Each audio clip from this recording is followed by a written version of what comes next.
Pernah gak sih kita renungkan sejenak, kenapa kita bisa bicara? Mungkin saat di kelas percakapan, atau saat nunggu antrian panjang di kafe, kita malah terjebak dalam pikiran sepele tentang bahasa yang dipakai sehari-hari. Semua itu terasa begitu natural, kayak kita lahir dan langsung bisa mengucapkan kata-kata. Padahal ternyata di baliknya ada sejarah yang panjang. Kalau kita pikir-pikir, ada banyak banget kata yang kita ucapkan tanpa tahu asal-usulnya. Dan itu bikin perasaan kita jadi campur aduk, ya kan? Nah, sebelum kita semakin terjebak dalam pemikiran yang mencoba menelusuri jejak kata-kata itu, mari kita fokus. Kita bakal bahas tentang bagaimana bahasa manusia bisa muncul, dan apa teori-teori yang paling bisa diterima akal sehat. Masyarakat lebih sering menyalahartikan asal-usul ini, padahal informasi yang benar ada di depan mata kita. Chapter pertama ini bakal mengupas bagaimana bahasa berjalan seiring dengan perkembangan manusia. Yuk, kita mulai.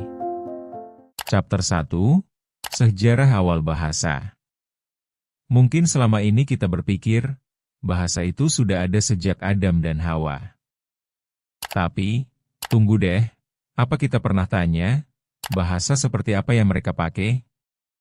Banyak teori tentang asal-usul bahasa, dan salah satunya berpendapat bahwa bahasa muncul dari kebutuhan manusia untuk berkomunikasi saat berburu. Bayangkan, kamu lagi ada di tengah hutan, dan kamu butuh ngomong sama teman untuk ngasih tahu kalau ada harimau di dekat situ. Mana mungkin kamu mau berteriak, "Harap jangan makan saya," kan? Intinya, bahasa muncul karena manusia butuh cara untuk menyampaikan informasi penting. Tapi ketika kita mendalami lebih lanjut, ternyata ada yang namanya teori gestural, yang menyebutkan bahwa bahasa awal bisa jadi berasal dari gerakan atau tanda-tanda. Coba bayangkan, manusia purba menggerakkan tangan dan tubuh mereka untuk menjelaskan sesuatu, interaksi yang lebih fisik daripada verbal seperti saat kita sekarang ini. Gak heran deh jika banyak kebudayaan yang masih mempertahankan bahasa isyarat hingga kini.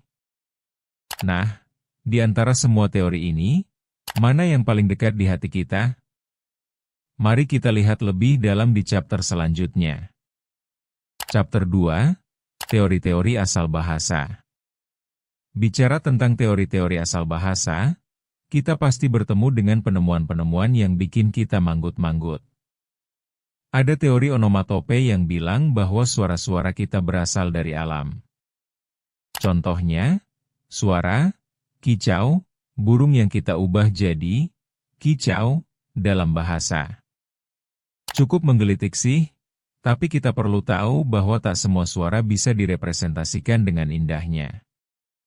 Bayangkan, kalau semua suara kita terjemahkan ke dalam bahasa, kita gak akan bisa menghindari suara mengerikan kayak alarm mobil yang berbunyi setiap pagi. Nah, di sisi lain, ada teori sosial yang menyatakan bahwa interaksi antar manusia membentuk bahasa. Kebayangkan, kalau kita semua diam-diaman, pasti bahasa pun gak akan pernah lahir. Jadi, sementara satu teori berkata bahasa itu alami, yang lain mengatakan bahwa itu adalah hasil dari proses sosial. Masing-masing punya sisi menarik dan persuasif. Tepat di sini, kita mulai mempertanyakan, bahasa mana yang paling berharga bagi kita? Ayo kita lanjut.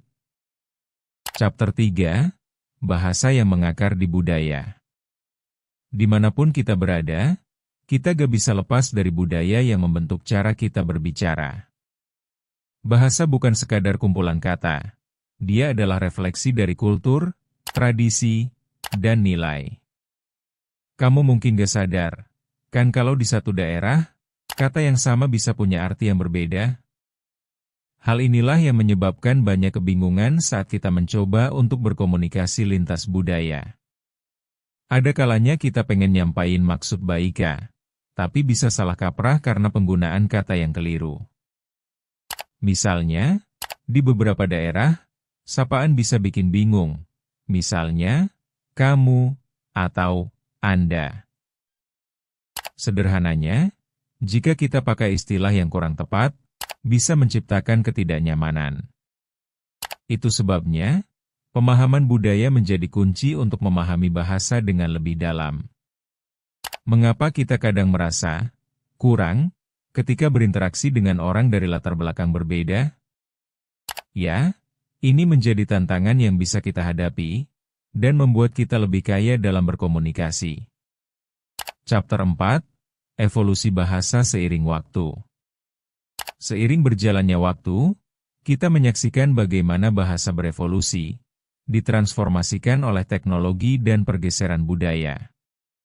Bayangkan, kalau misalnya kamu mendengar istilah ghosting, saat ini pasti langsung kebayang berapa banyak orang yang mengalami situasi itu.